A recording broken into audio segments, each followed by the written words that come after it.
Pete Burns was working for Probe Records.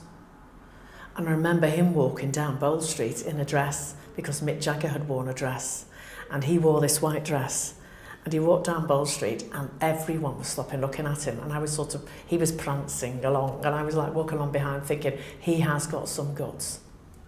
So people did have a lot of guts really in those days to go out and to be different and to look different. Wear different things. It isn't so noticed nowadays. The last time when I was shot, I love Lady Gaga. I mean, she is an absolute... I went cold when I saw her the other evening, you know, on the Brit Awards.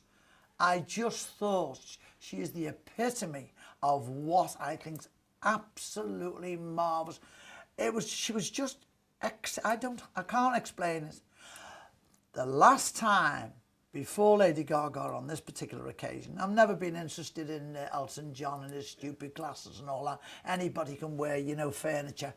You know, you've got to have, you know, you've got to put it in the right place to wear good furniture. And it's not the good place, but Lady Gaga, exceptional. The last time I was very shocked was with Pete Burns. And that was many, many years ago. It was well before Boy George came on the list. And I had a restaurant in Church Street. It was called The Orchard. And he used to always come up and have something to eat in the Orchard for lunch. And he had, oh, he's an amazing man, that. He was an amazing man. Upset about his lips, but he's an amazing... He had his hair in just rags and bows.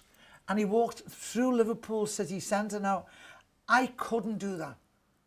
You know, I can wear suits and something with maybe colour, but he had poetic license to wear anything and look good in it. He'd wear skirts, you know, like they did, like the Greek, you know, the Greek soldiers like that. With it. He could get away with all that, and he was amazing and very accepted. You know, he was very accepted as well, which I thought was great.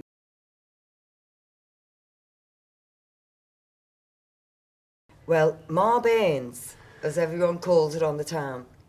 I knew Pete Burns back to when he was about 20, and he used to work at the hairdresser's Thatcher's, I think it was called, or something like that, in the middle of St John's Precinct.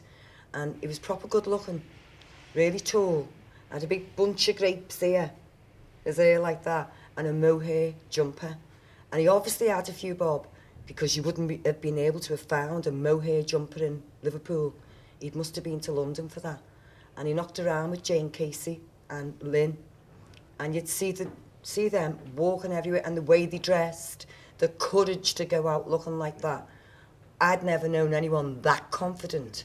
You know, I was pretty confident. I was a curvy girl with a strong imagination, and I had my brother by my side. But, you know, to go out the way they looked, like works of art, and they fronted all kinds of... scallies wanting to have a go. In fact, they wouldn't have a go because your courage went before you.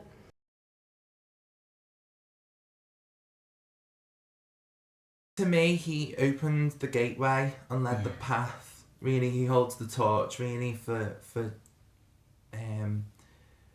the freaks that, you know, of the scene. And the 80s, we take a lot of inspiration from the 80s, and it just so happens he's from that era.